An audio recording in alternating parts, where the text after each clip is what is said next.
Lawsuit seeks $50 million in damages. We seek punitive damages as well, and we hope and pray that we get the evidence preserved so that a jury can view this case and see what I have shown you, I believe, to be the truth, that this really should never have happened. Should never happen again. Can you mention filing some more lawsuits perhaps in a week or so? Does that mean that you have more clients that you've lined up?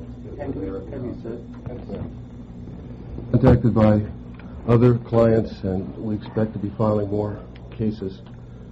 I think to me, I think it's important in a tragedy like this that people stand together, that people fight together, shoulder to shoulder, because I have no illusions that this will be an easy fight. But equally so, I have no doubt that we will win the fight, and we will make sure that this kind of thing doesn't occur again in the state of Indiana, and hopefully anywhere else in this country. Ken, it was hard to hear you back here. Did you say $50 million in damages? We believe that the damages caused to this family exceed $50 million. It's going to be up to a jury to decide what is appropriate. We put our faith in the jury. We have no problem with that.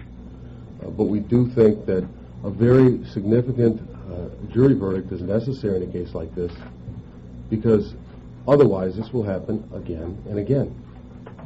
And is that $50 million, is that just Tammy's lawsuit, or that's Tammy and Beth's lawsuit?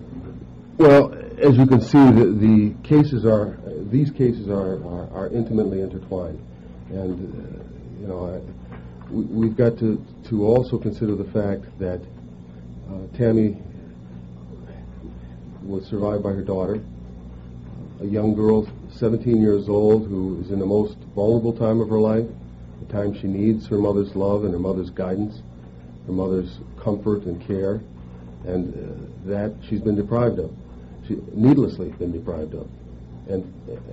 Therefore, at the end of the day, the amounts will be up to the jury, but we will suggest to them, as we suggest to you, that the harm done in this case is horrific to this family and to the family of 4 others who died, and to scores of others who were injured needlessly by the negligence of these persons we've named in the lawsuit.